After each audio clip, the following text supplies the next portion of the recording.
श्रीमद्भागवत महापुराण एकादश स्कंध अध्याय 22 तत्वों की संख्या और पुरुष प्रकृति विवेक। उद्धव जी ने कहा, प्रभु विश्वेश्वर, ऋषियों ने तत्वों की संख्या कितनी बतलाई है। आपने तो अभी 9, 11, 5 और 3 कुल 28 तत्व गिनाए हैं। हम सुन चुके हैं, किंतु कुछ लोग 26 तत्व बतलाते हैं तो कुछ 25, कोई 7, 9 तथा 6 स्वीकार करते हैं, कोई 4 बताते हैं तो कोई 11।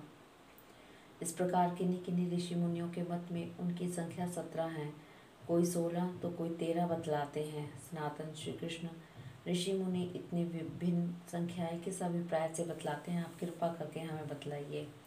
भगवान श्री कृष्ण ने कहा, उद्धव जी, वेदज्ञ ब्राह्मण इस विषय में जो कुछ कहते हैं वह अभी ठीक है, क्योंकि सभी तत्व सब में अंतर्भूत हैं। मेरी माया को स्वीकार करके क्या कहना असंभव है। जैसा तुम कहते हो वह ठीक नहीं, जो मैं कहता हूँ वही यथार्थ है। इस प्रकार जगत के कारण के संबंध में विवाद इसलिए होता है कि मेरी शक्तियों, सत्व, रज आदि गुणों और उनकी वृत्तियों का रहस्य लोग समझ नहीं पाते, इसलिए वे अपनी अपनी मनोवृत्ति पर ही आग्रह कर बैठते हैं। सत्वादि गुणों के शोभ से ही यह विविध कल्पना रूप प्रपंच, जो वस्तु नहीं केवल नाम है, उठ खड़ा हुआ है। यही वाद विवाद करने वालों के विषय का भेद है। जब इंद्रियां अपने वश में हो जाती हैं तथा चित्त शांत हो जाता है, तब यह प्रपंच भी निवृत्त हो जाता है और उसके निवृत्ति के साथ ही सारे वाद विवाद भी मिट जाते हैं। पुरुष शिरोमणि तत्वों का एक दूसरे में अनुप्रवेश है, इसलिए वक्ता तत्वों की संख्या जितनी बतलाना चाहता है उसके अनुसार कारण को कार्य में अथवा कार्य को कारण में मिलाकर अपनी इच्छित संख्या सिद्ध कर लेता है। ऐसा देखा जाता है कि एक ही तत्व में बहुत से दूसरे तत्वों का अंतर्भाव हो गया है। इसका कोई संबंधन नहीं कि किसका किसमें अंतर्भाव हो। कभी घटपट आदि कार्य वस्तुओं का उनके कारण मिट्टी सूत आदि में, तो कभी मिट्टी सूत आदि का घट घट आदि कार्यों में अंतर्भाव हो जाता है। इसलिए वादी प्रतिवादियों में से जिसकी वाणी ने जिस कार्य को जिस कारण में अथवा जिस कारण को जिस कार्य में अंतर्भूत करके तत्वों की जितनी संख्या स्वीकार की है, वह हम निश्चय ही स्वीकार करते हैं, क्योंकि उनका वह उपादान युक्ति संगत ही है। उद्धव जी, जिन लोगों ने 26 संख्या स्वीकार की है, वे ऐसा कहते हैं कि जीव अनादिकाल से अविद्या से ग्रस्त हो रहा है। वह स्वयं अपने आप को नहीं जान सकता। उसे आत्मज्ञान कराने के लिए किसी अन्य सर्वज्ञ की आवश्यकता है। 25 तत्व मानने वाले कहते हैं कि इस शरीर में जीव और ईश्वर का अणुमात्र भी अंतर या भेद नहीं है, इसलिए उनमें भेद की कल्पना व्यर्थ है।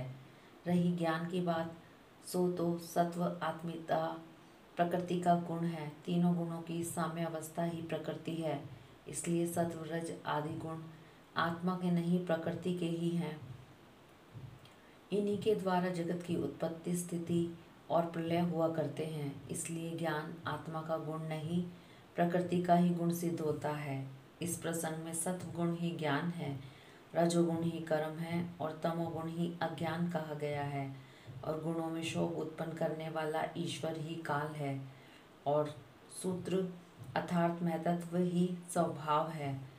उद्धव जी, यदि तीनों गुणों को प्रकृति से अलग मान लिया जाए, जैसा कि उनकी उत्पत्ति और प्रलय को देखते हुए मानना चाहिए, तो तत्वों की संख्या स्वयं ही 28 हो जाती है। उन तीनों के अतिरिक्त 25 ये हैं: पुरुष, प्रकृति, महतत्व, अहंकार, आकाश, वायु, तेज, जल और पृथ्वी।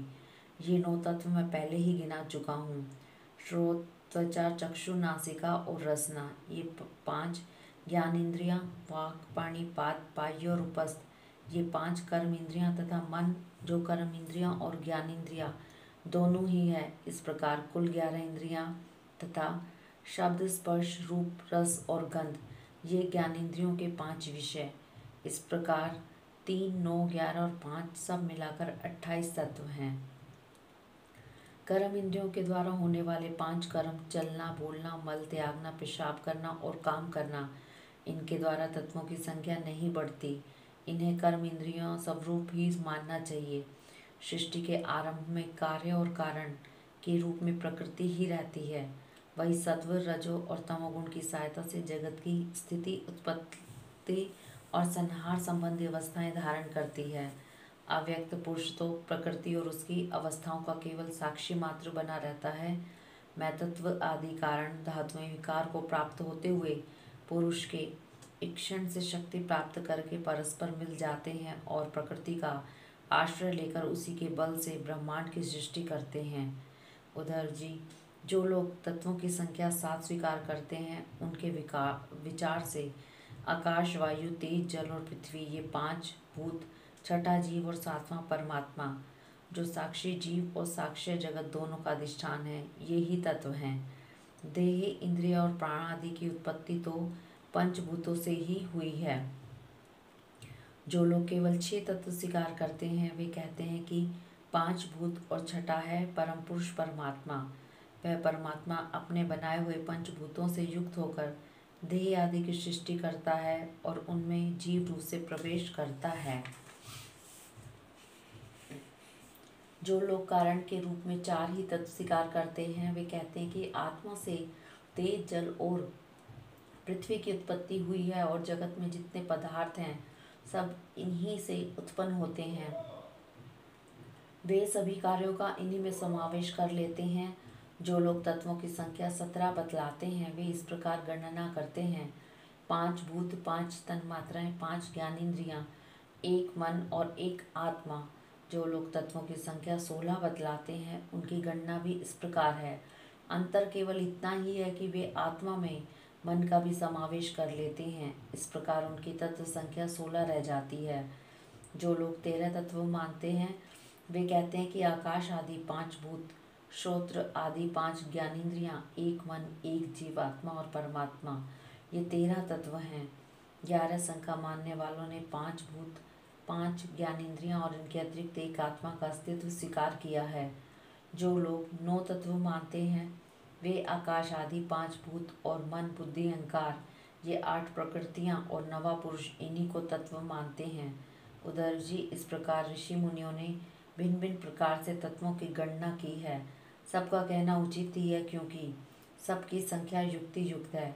जो लोग तत्व ज्ञानी हैं, उन्हें किसी भी मत में बुराई नहीं दिखती, उनके लिए तो सब कुछ ठीक ही है। उधर जी ने कहा, श्याम सुंदर, यद्यपि स्वरूपतः प्रकृति और पुरुष दोनों एक दूसरे में से सर्वदा भिन्न हैं, तथापि वे आपस में इतने घुल मिल गए हैं कि साधारणतः उनका भेद नहीं जान पड़ता। प्रकृति में पुरुष और पुरुष में प्रकृति अभिन्न से प्रतीत होते हैं। इनकी भिन्नता स्पष्ट कैसे हो? कमल नयन श्री कृष्ण, मेरे हृदय में इनकी भिन्नता और अभिन्नता को लेकर बहुत बड़ा संदेह है।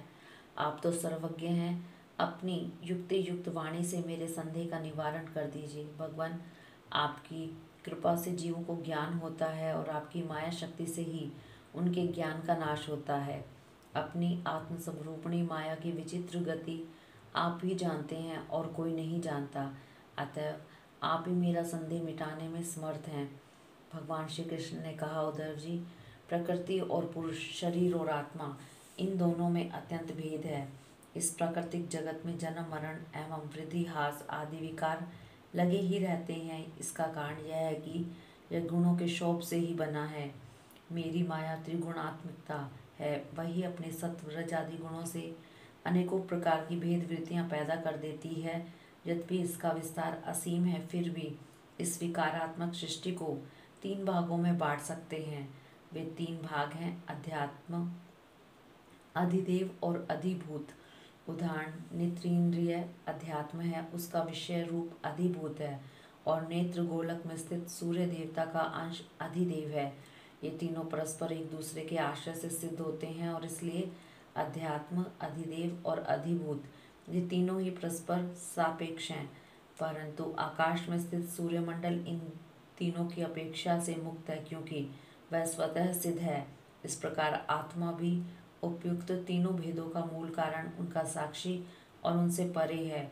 वही अपने स्वयं सिद्ध प्रकाश से समस्त सिद्ध पदार्थों की मूल सिद्धि है। उसी के द्वारा सबका प्रकाश होता है।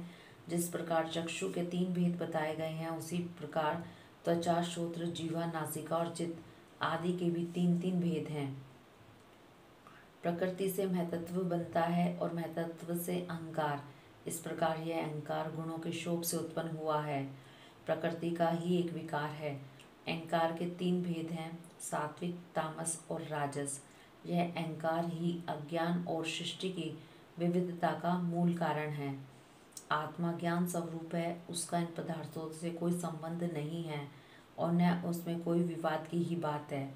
आस्ति नास्ति है नहीं, सगुण निर्गुण, भाव अभाव, सत्य मिथ्या आदि रूप से जितने भी वाद विवाद हैं, सबका मूल कारण भेद दृष्टि ही है।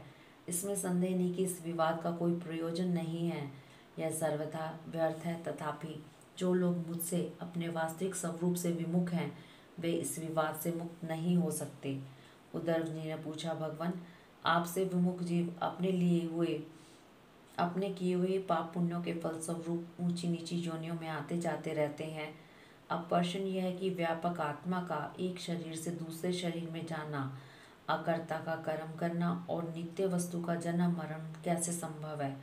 गोविंद, जो लोग आत्मज्ञान से रहित हैं, वे तो इस विषय को ठीक ठीक सोच भी नहीं सकते और इस विषय के विद्वान संसार में प्राय मिलते नहीं, क्योंकि सभी लोग अपनी माया की भूल भुलैया में पड़े हुए हैं। इसलिए आप ही कृपा करके मुझे इसका रहस्य समझाइए। भगवान श्री कृष्ण ने कहा, प्रिय उद्धव, मनुष्य का मन कर्म संस्कारों का पुंज है। उन संस्कारों के अनुसार भोग प्राप्त करने के लिए उसके साथ 5 इंद्रियां भी लगी हुई हैं। इसी का नाम है लिंग शरीर।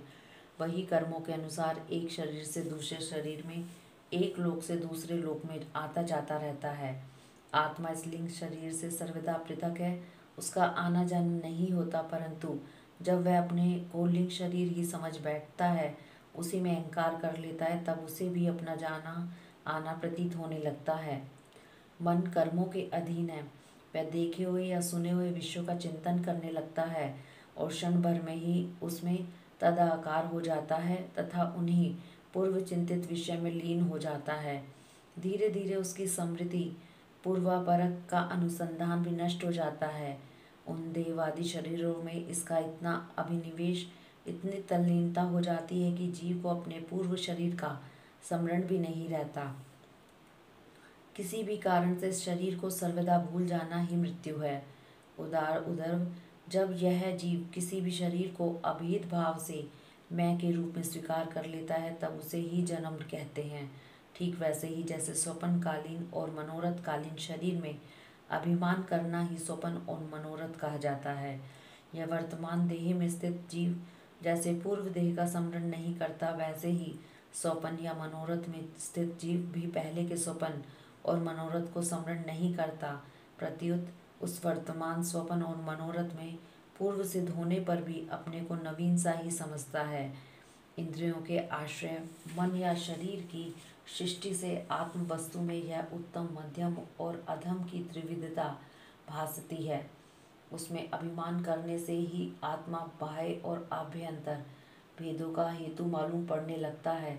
जैसे दुष्ट पुत्र को उत्पन्न करने वाला पिता पुत्र के शत्रु मित्र आदि के लिए भेद का हेतु हो जाता है।